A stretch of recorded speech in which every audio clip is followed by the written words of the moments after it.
Bismillahirrahmanirrahim, salam alaikum wa rahmatullah. Alors, on est dans une deuxième vidéo destinée à faire le prolongement de la première vidéo. Le but est de vous préciser les choses et de vous dire et de vous apporter un certain nombre d'éléments factuels qui nous font dire que la théorie du genre est bel et bien introduite à l'école, et on va vous donner donc les éléments les plus indubitables. La théorie du genre n'a pas sa place à l'école pour la bonne raison qu'elle n'existe pas. Jamais l'éducation nationale n'a recommandé cet ouvrage. On va prendre une dizaine d'arguments comme la dernière fois pour vous démontrer que nous ne sommes pas sur le registre du fantasme ou de la rumeur, mais bel et bien de la réalité, et tout ce qu'on va prendre comme élément, comme preuve, sont soit tirés des sites de l'éducation nationale, soit des grands médias.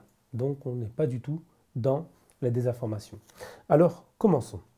Vous vous souvenez de ce que c'est que le dispositif ABCD de l'égalité? C'est un dispositif mis en place par le gouvernement au début de l'année et qui est destiné à lutter contre les inégalités hommes-femmes dès l'école primaire et dès l'école élémentaire.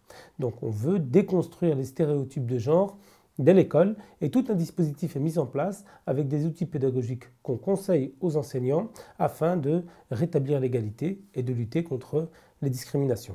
Vous voyez. Donc on va sur le site de l'ABCD de l'égalité, on voit qu'il y a plusieurs rubriques.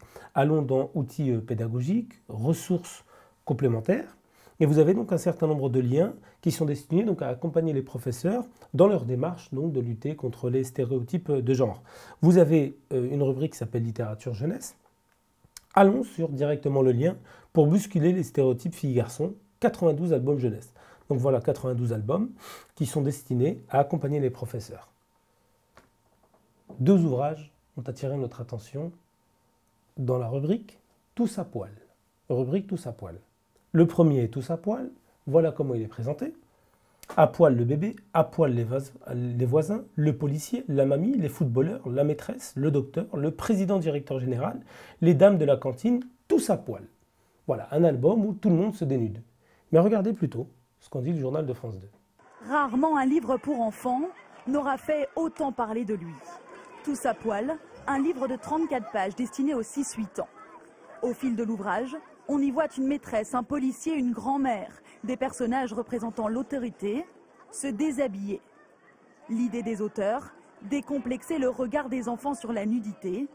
Un ouvrage qui n'a rien à faire dans les écoles pour Jean-François Copé. À poil la mamie, à poil le chien, à poil la maîtresse. Vous voyez, c'est bien pour l'autorité des professeurs. Ça fait partie de la liste des livres recommandés aux enseignants pour faire la classe aux enfants de primaire. L'ouvrage est effectivement conseillé aux enseignants, mais uniquement dans l'académie de Grenoble.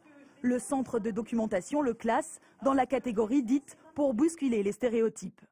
Cette liste, les professeurs des écoles peuvent y piocher sans obligation.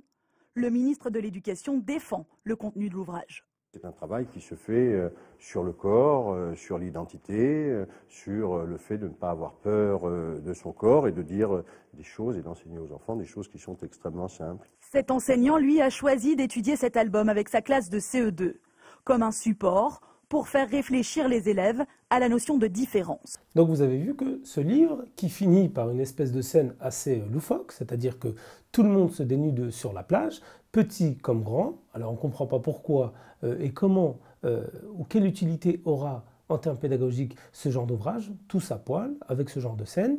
Vous en avez un autre qui vient juste après, qui s'appelle Les Chatouilles.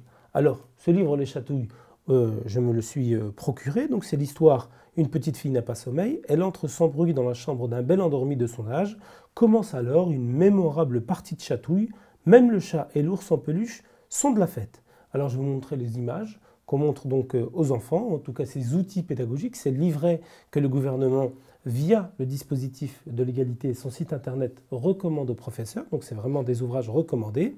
Vous verrez donc des images assez radicales, même je dirais, assez surprenantes pour le moins, où vous avez donc cette petite fille qui se met au-dessus de l'enfant, avec des images où on la voit lécher l'oreille du petit garçon. Elle se met avec lui dans le lit, il commence à se chatouiller, à se déshabiller. Voilà les images. Jugez-en par vous-même. Donc, troisième élément, maintenant regardons un peu plus près ce qui se passe dans la ville de Nantes. Il y a quelques jours, vous aviez le livre « Jean a deux mamans ». qui a été enseigné, qui a été lu dans une crèche de la ville. Est-ce que vous vous souvenez de ce livre Jean a deux mamans? Vous vous souvenez de la vidéo précédente? C'est un livre qui est recommandé dans le rapport du SNUP-FSU remis au gouvernement l'année dernière. Ce rapport a donc été rédigé par le syndicat majoritaire auprès des instituteurs d'école et qui est préfacé par Michel Techenet. Vous vous souvenez de Michel Techenet? Celui qui, depuis 1984, participe au lobby homosexuel au sein du Parti socialiste, qui était également conseiller de François Hollande pour les questions LGBT pendant la campagne présidentielle et qui est également chargé de mission auprès de l'Éducation nationale. Donc ce rapport remis par le syndicat majoritaire des instituteurs d'école, préfacé par M. Michel Techenet, mettait en évidence un certain nombre d'ouvrages, d'accord, là encore, destinés à lutter contre l'homophobie à l'école et pour déconstruire un petit peu les discriminations dès les enfants et dès le plus jeune âge. Parmi ces ouvrages, il y avait Jean a deux mamans. Ce Jean a deux mamans, vous vous souvenez, ce livre-là, il est présent dans plusieurs bibliothèques du 93. Depuis, on m'a fait part qu'il était également disponible dans des bibliothèques dans des villes comme Valence, vous voyez l'image, ou en Lorraine, j'ai reçu également des images, ou pas mal de villes qui m'ont contacté pour me dire qu'effectivement ce livre est présent dans les bibliothèques municipales. Donc ce livre, Jean a deux mamans, est enseigné, a été lu dans une crèche à Nantes. Mais un autre ouvrage, un autre petit livret destiné aux enfants, Mehdi met du rouge à lèvres. Vous en souvenez? Son auteur, David Dumortier, qui se définit lui-même comme travesti, a été invité dans une école de Versailles il y a quelques jours. Alors, on est dans le fantasme ou la réalité? Précision sur l'auteur, et vous verrez dans l'article, il est dit, son dernier livre, donc David Dumortier, est intitulé Travesti. Je cite, David Dumortier est poète, mystique et travesti, peut-on lire dans la présentation de son ouvrage, édité par le Dilettante, lyrique en diable et salopoli. Voilà comment il est défini, ce David Dumortier qui est intervenu dans une école de CM2 de Versailles. Et il précise, ce même David Dumortier, il dit « Je suis auteur jeunesse depuis 15 ans, j'interviens régulièrement dans les écoles, mes textes ont été sélectionnés par le ministère de l'Éducation nationale depuis des années.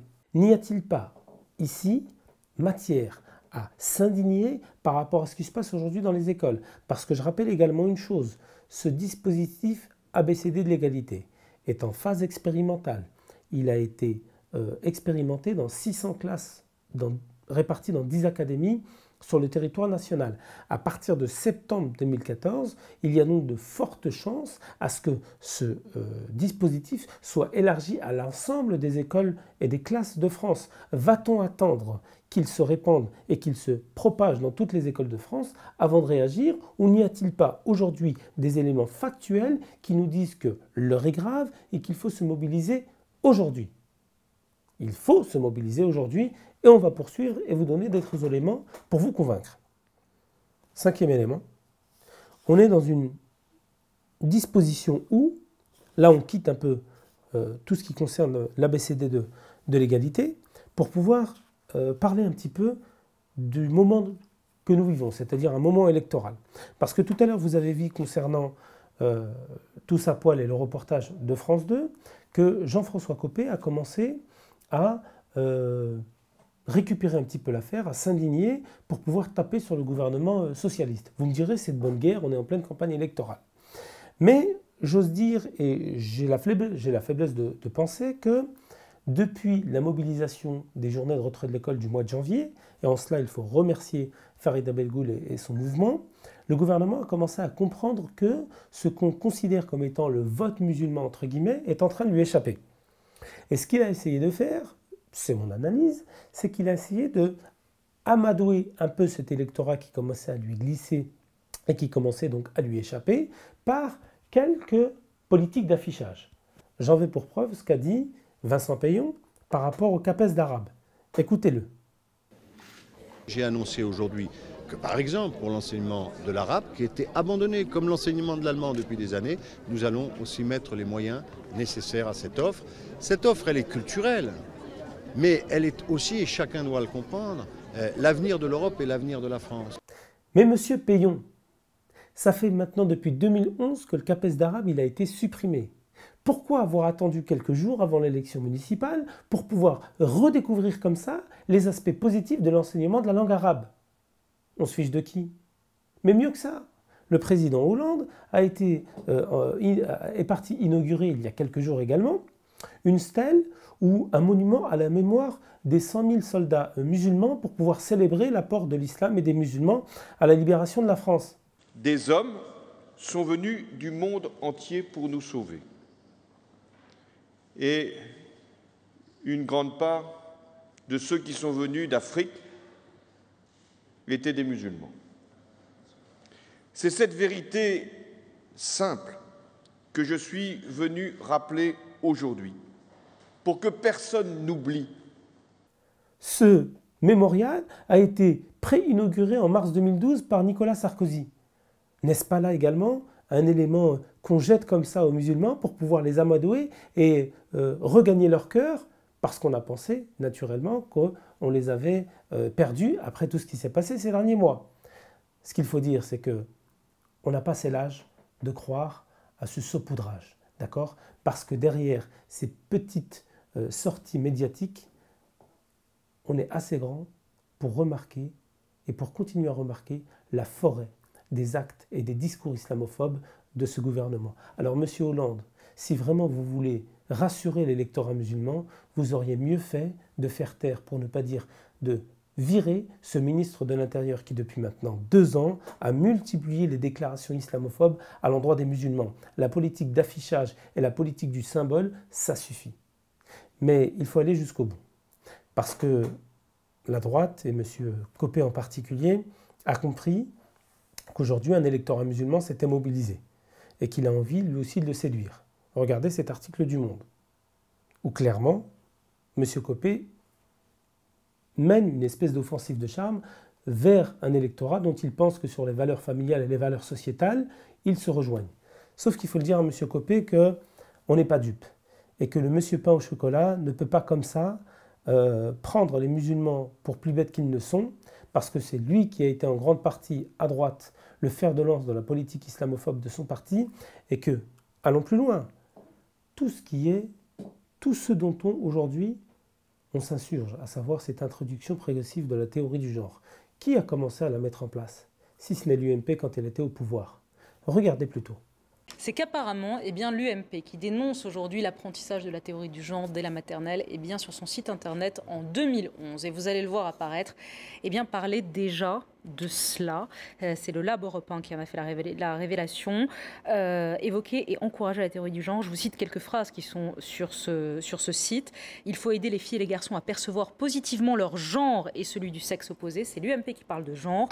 L'UMP s'engage, je cite, à casser les stéréotypes dès l'école maternelle. Alors, vous avez vu que l'UMP est en grande partie responsable de l'introduction de cette théorie du genre, entre guillemets, dans l'école ou globalement auprès de l'éducation nationale. Mais j'ai aussi une petite révélation à vous faire. Voilà un petit livre qui s'appelle « Camille veut une nouvelle famille » et qui a été distribué par une certaine municipalité du 95, Garges-les-Gonesse. Alors, que dit cette histoire rapidement? C'est Camille, un écureuil, qui décide de fuguer de chez lui et qui donc fait le tour d'un certain nombre de familles. Comme ça, elle va voir une famille de chevaux, une famille de taureaux, une famille de grenouilles, etc. Et donc, elle se rend compte qu'il y a une pluralité de formes familiales. Voilà ce qu'on dit à un moment donné quand elle arrive chez la famille de taureaux. Et vous allez comprendre où on va en venir. Donc, Camille fait la rencontre de Baptiste. Je te présente Roger. Mon papa, dit Baptiste, le plus fort des taureaux agite-t-il tout fier? Et voilà Bastien, mon autre papa. Donc c'est Baptiste qui dit à ce petit écureuil Camille, voilà mes 2 papas. Papa Bastien fait très bien la cuisine, tu vas te régaler. Tu as 2 papas, s'exclame Camille. Je ne savais pas que c'était possible. Bien sûr que si. D'ailleurs, je ne suis pas si différent de toi. Moi aussi, j'ai 2 parents. Le ventre bien rempli, Camille peut repartir. Donc Camille fait la rencontre d'une famille homoparentale. Et donc il y a plusieurs familles. Et à la fin de l'histoire, Camille, donc l'écureuil, rentre chez ses parents. Il retrouve toute sa famille après avoir fugué. Et la morale de l'histoire, donc ce sont les dernières lignes du livre, il est dit Ah, quel bonheur de retrouver ses parents! Mais ce voyage a été très utile. Maintenant, Camille sait qu'il n'y a pas de famille idéale. Non, quand on s'aime, toutes les familles sont idéales. Donc vous avez compris, on enseigne aux enfants, pour des petits-enfants de 2 à 6 ans, que Camille, au travers de cette histoire, a rencontré plusieurs types de familles, qu'il y avait une famille où il y avait 2 papas, et que cette famille vaut autant que toutes les autres. Donc on est bien dans une banalisation, dans une normalisation, voire parfois dans une valorisation, pour reprendre les propos de Michel Techenet, de la pratique homosexuelle. Ce livre, Camille veut une nouvelle famille, a été offert par monsieur le maire de Garges-les-Gonesse à tous les enfants, tous les écoliers de sa ville. Et je rappelle que monsieur le maire de Garges-les-Gonesse est un maire UMP. Donc, monsieur Copé, pour pouvoir nous faire la leçon, encore faut-il balayer devant sa porte, parce que vous avez un certain nombre de responsables politiques de votre mouvement qui font la promotion ouverte des théories que vous pourfondez. C'est pour ça que je dis à la communauté musulmane, et au vote musulman, entre guillemets, s'il existait, parce que ce n'est pas sûr qu'il existe, de faire très attention aux offensives de charme, de droite comme de gauche, parce qu'à l'approche des élections, ce vote va être très courtisé. Donc il faut faire très attention et ne pas sombrer dans les compromissions, ne pas sombrer dans les chantages, ne pas sombrer dans les rêves qu'on essaye de nous vendre. Donc autre argument, pour pouvoir vous démontrer que l'heure est grave un petit peu, rappelons rapidement ce qui s'est passé avec le film Tomboy. Donc ce film Tomboy est diffusé depuis 2011 dans plusieurs, pour ne pas dire beaucoup d'écoles françaises. C'est un film à destination des classes de CE1, CM1 et CM2, donc des enfants de 8 à 10 ans. Qu'est-ce que c'est que l'histoire? Tomboy veut dire garçon manqué en anglais. C'est l'histoire d'une petite fille qui est donc en querelle identitaire. Elle se transforme entre guillemets en petit garçon. On la voit dans le film complètement nue au départ. Elle va tenter de séduire une petite fille, elle qui se croit un garçon, et elle va mettre jusqu'à un moment donné dans la scène du film, elle va se construire un petit pénis en pâte à modeler pour pouvoir rejoindre d'autres écoliers pour pouvoir se baigner. Donc on est vraiment dans une espèce d'intrusion autour d'un film qui est quand même assez subversif et qui est destiné à l'éducation des enfants. Regardez plutôt.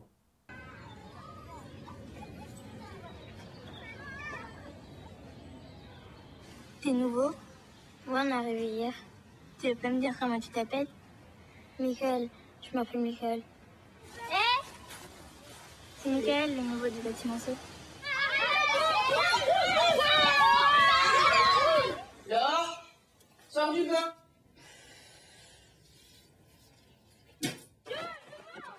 Donc en tant que parent, vous imaginez que ce genre de film, il y a quand même beaucoup d'interrogations à avoir pour pouvoir en faire un outil d'éducation, un outil pédagogique à destination de nos enfants qui ont entre 8 et 10 ans.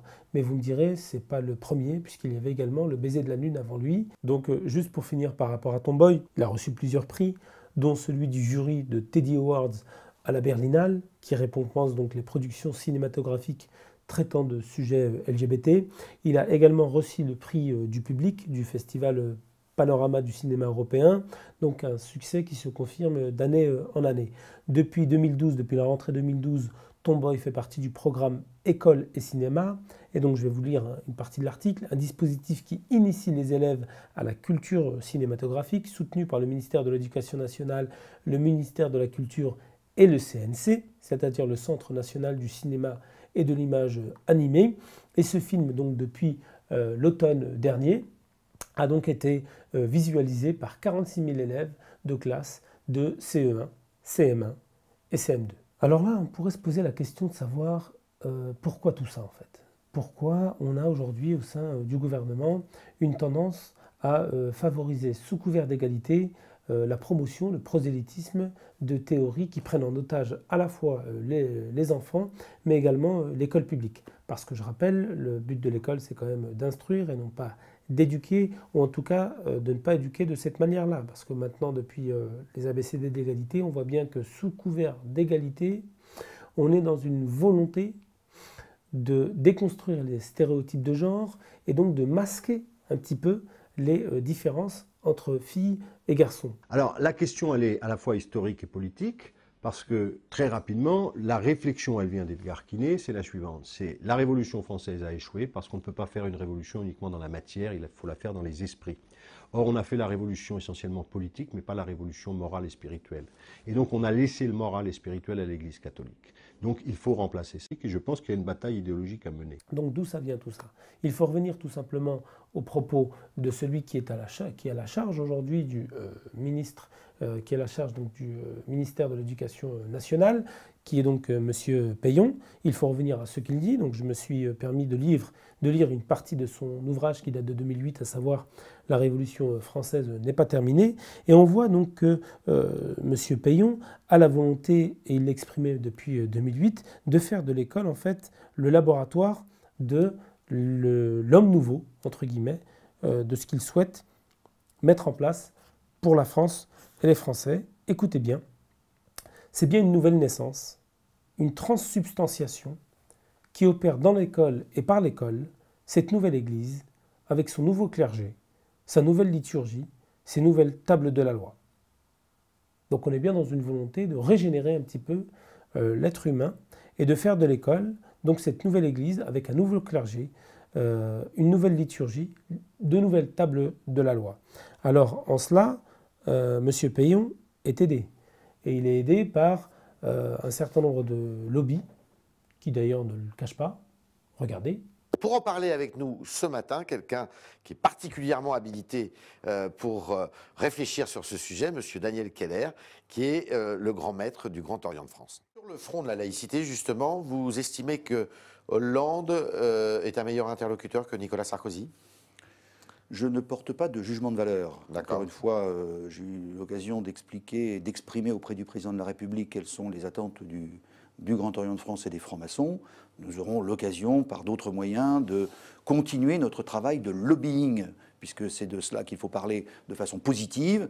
Et j'ai en tout cas été sensible au fait que le président de la République était très attentif et très réceptif aux propos que je lui tenais. On va dire un petit mot du Nouvel Obs de cette semaine. C'est une bonne idée. Vous titrez sur ces francs-maçons qui nous gouvernent. Est-ce qu'il y a plus de francs-maçons dans l'équipe de François Hollande qu'il y en avait avant? C'est mécanique. À gauche, il y a plus de francs-maçons qu'à droite. Mais il y en a à droite aussi. Mais qu'est-ce que ça change? La franc-maçonnerie, historiquement, c'est de gauche.